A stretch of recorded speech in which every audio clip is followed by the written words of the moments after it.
Wellisaan afaan Tigree beekamaan Daawit Naggaa dilbata kaleessaa du'aan boqochuusaa maatiin BBC'tti himan.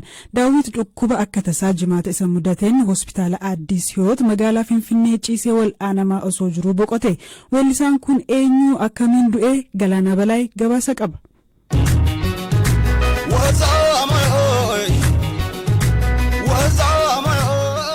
Wazaamay Daa'ammana Baabalaanii fi Hidiyaat Maqalee sirboota inni ittiin beekamu keessaati. Bara 2018 albama isaa jalqabaa mata duree Aksumaayit jedhuun hojjetee gabaaf dhiyeessee ture. Hiriyaan isaa Addis Waayila Sillaasee akkaataa du'a isaa akkana jedha. Guyyaa 3 dura ture hospitaala kan seene haati warraasaa nimooniyaadhaan jette. Nuti dilbata naannoo sa'a 11 erga kutaa dhibamtoota dhukkubni itti cime galchanii booda dhaqqabne. Haati warraasaa guyyoota 3f ciisee wal'aanamaa akka ture nimooniyaa akka jedhaniin garuu ammoo hammi sukkaaraa isaa baay'ee ol ka'ee isa to'achuu irratti akka xiyyeeffatan hakimoonni itti himuu nutti himte. Erga ICU galee booda hakimoonni oksijiniin isaa gadi bu'aa jiraanuun jedhan ala teenyee eegaa turre. Booda qoricha ajajanii fi qoricha san barbaacha baane yoo deebinu boqochuusaa dhageenye. Hakimoonni kun waan mudatu akka ta'ee fi lubbuu isaa oolchuuf yaalanis akka ittiin milkoofne nutti himan. Erga tasgabboofne booda mari'annee reeffi isaa akka qoratamu murteessine. Reeffi isaa dilbata halkan sa'a 7 irratti qorannoo fudhatamee har'a ganama sa'a 3tti bahe. Bu'aa qorannoo isaa ji'a tokko booda akka jedhaniin kan himu hiriyaan isaa kun sirni awwaalchaasaa boru ganama sa'aatii 2 irratti Finfinnee Bataskaana Kaatedraalii Sillaaseetti akka raawwatu himeera. Daawit ijoollummaarraa jaalala muuziqaa qabaachaa akka turee fi abjuu isaa milkeessuuf bu'aa bayii hedduu keessa akka darbe hiriyaan isaa kun ni hima.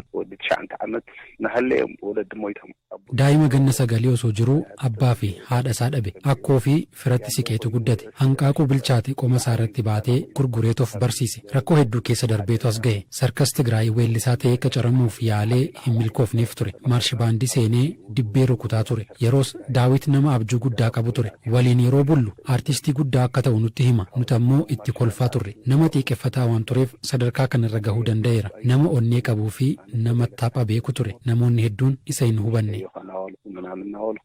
Daawit Naggaa gaa'ela dhaabbachuun mucaa tokko godhatee ture. Hojiin muuziqaa isaa kan dhumaa Ajjookii Tigraay ture.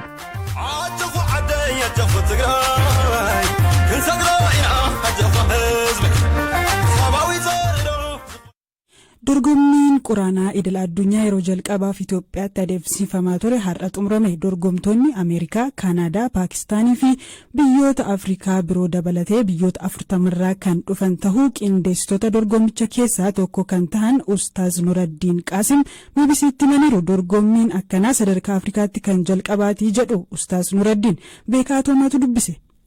Dorgommiin quraanaa kan idil addunyaa kuni biyya keenyatti yeroo jalqabaate waan qophaa'ee for first time garuu biyyoota biraa irratti immoo yeroo tureera jechuun fakkeenya biyya Saudi Arabiyaa, biyya Dubaay, biyyoota akka Ameerikallee biyyoota gurguddoo jedhamu keessattuu baay'inaan jira.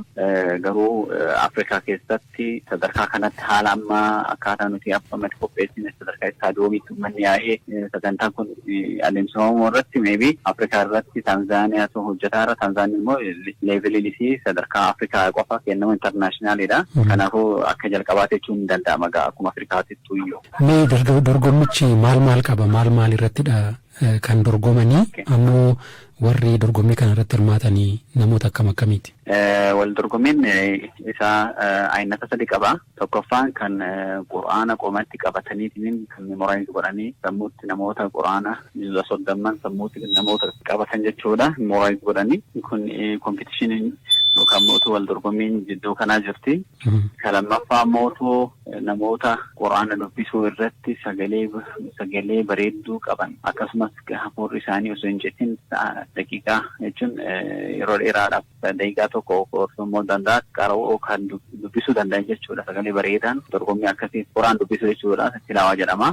Kan lammaffaa kan sadaffaadha kan azaanati. Azaana kan akkamitti akka azaanamu azaana sagalee bareedaa sagalee nama bareedduun azaana godhu kompetiishinii yookaan wal dorgommii aynata kanaan ture aynata 3.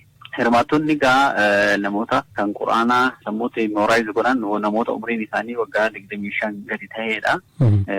Kan immootu tilaawaa kan jennu kan sagalee bareeda qabaatu sun immoo umriin isaa nama waggaa 50 gadiiti. Kan azaanaa immoo umriin limiteeshinii hin qabu. Kanaafuu kun kana fakkaata. Namoonni mootu amma irra hirmaachifne nama dhiiraati. Dubara fuulduratti waan itti deemu ta'a. Kanaaf amma kan dhiiraatu kan sagantaan kan ture kan dhiiraati. Kanaafuu gabaabatti kan fakkaata. Warri injifatanuu namooti injifatanii eenyudha? Marsaa tokkoffaa jalqabnee irra waggaa itti aanus akkasuma waggaadhaan kan itti fufu ta'a jechuudha inshaallah. Warroonni injifatanii mootu kan tokkoffaa bahe quraana juzu 30 warri memorize godhan badhaasa almost doolaara 10,000 kan lammaffaa immoo almost doolaara 6,000 approximately birrii kennan mootu kan tokkoffaa miliyoona 1 kan lammaffaa 500 kan sadaffaa 300 jechuudha. Dorgomtoonni biyyoota adda addaa irraa tokkoffaa bahe Ordonii yookaan Joordaan irraa kan lammaffaa bahe Yemen irraa kan sadaffaa bahe Suudaan irraa jechuudha kan dorgommii quraana kanarratti. Mee gaafa wal dorgommii kana qopheessitanii galmi keessan yookiin ammoo kaayyoon keessan maalidha wanti isin milkeessuu barbaaddan? Kaayyoon sagantaa kana guddaan isaa maalidha? Tokkoffaa namoonni quraana kanatti qaroo barbaadan kun akka quraana qaroo danda'an gara quraanatti kakaasuudha. Namni akka quraan dubbisuu haffasuus motiveet gochuudha jechuudha. Inni lammaffaa immoo namoota wal dorgommiin kun biyyoota adda addaa irraa namni dhufa. Kan fakkeenyaaf ammaa kun biyya Ameerikaa irraa, Paakistaan, Ruusiyaa, Baangilaadesh akkasumas Hindii irraa biyyoota adda addaa irraa Saawuz Afrikaa maal kana almost biyyoota gara 56 caalaadha. Garuu kan amma practically direct participate godhan biyya 40 caalaadha. Kanaaf biyyoota kanarra namoonni yoo dhufan qabeenya biyya keenya qabdu immoo natural resources haa ta'u waa'ee tourismiitiin, waa'ee investmentiitiin, waa'ee development adda addaa namoonni amma dhufan kun yeroo dhufan kana waa hedduu qo'atu, waa hedduu ilaalu.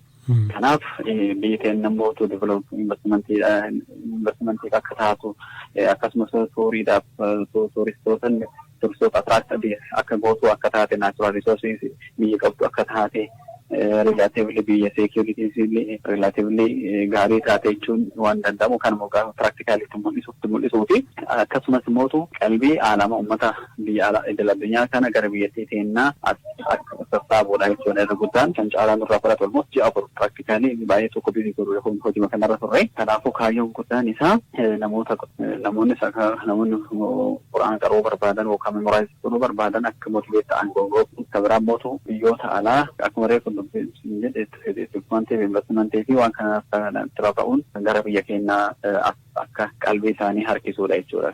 Waggaa itti aanus Itoophiyaa keessatti qophaa'amu dorgommiin kun bakka biraatti qophaa'amu akkami? Waggaa itti aanus egaa amma already waan jalqabneef keenya waggaan goona kan Itoophiyaadha jechuudha. Kanaaf waggaa dhufus itti deemna. Kanaafuu waggaa dhufus biyya keenyatti qophaa'aa jenneetiin expect goona.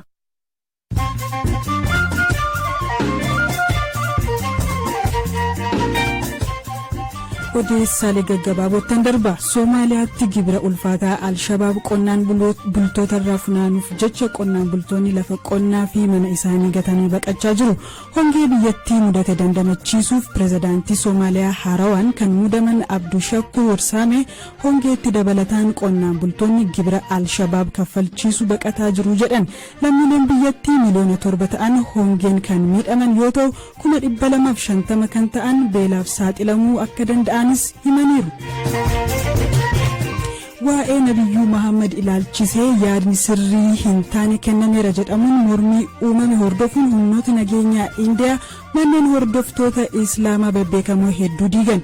Erga hooggantoonni miseensa paartiilee BJP Indiyaa bulchu lama yaada farra Islaamaa kennaniin booda torban darbe keessa Islaamonni biyyattii mormii dhageessisaa turan. Naayijeeriyaatti hidhattoonni namoota 29 cidhaa galanii butuu isaanii poolisiin biyyattii beeksise. Taateen kun kan raawwate kaaba lixa biyyattiitti kan argamtu naannoo Zamaafra jedhamtuttidha. Ajjechaa fi beenyaa gaafachuuf jecha saamtota hidhataniin butamuu dabalatee rakkoo nageenyaa biyyattii keessatti aadaa ta'aa dhufe furuuf dadhabuu isaanii aangoonni Naayijeeriyaa mormiin isaan mudataa jira. Raashiyaan kilaastara boombii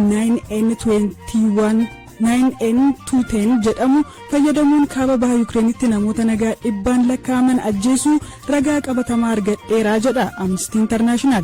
BBC naannoo magaalaa kaarkiivitti qabatamaan meeshaan waraanaa addunyaa irratti dhorkame kun faayidaarra ooluu ragaa argatullee raashaan meeshaalee waraanaa kana fayyadamuu ni waakkatti.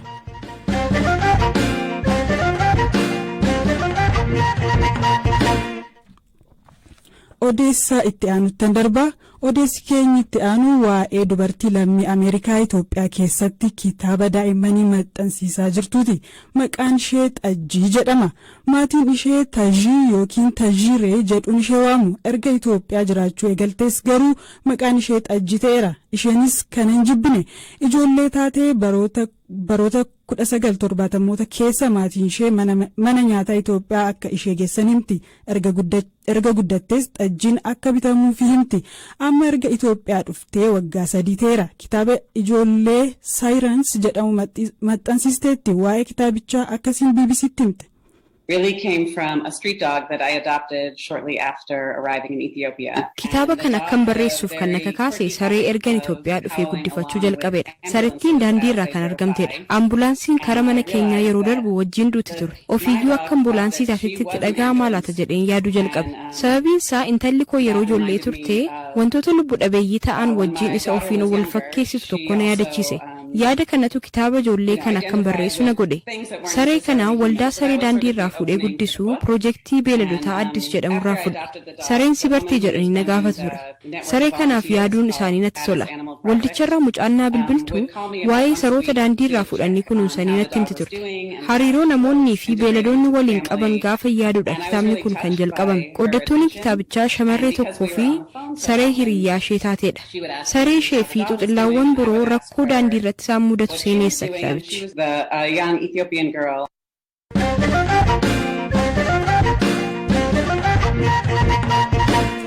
Xumura irratti dorgommii fiigicha namaa fi fardeen gidduutti UK Maanchesteritti godhame irratti namni injifate.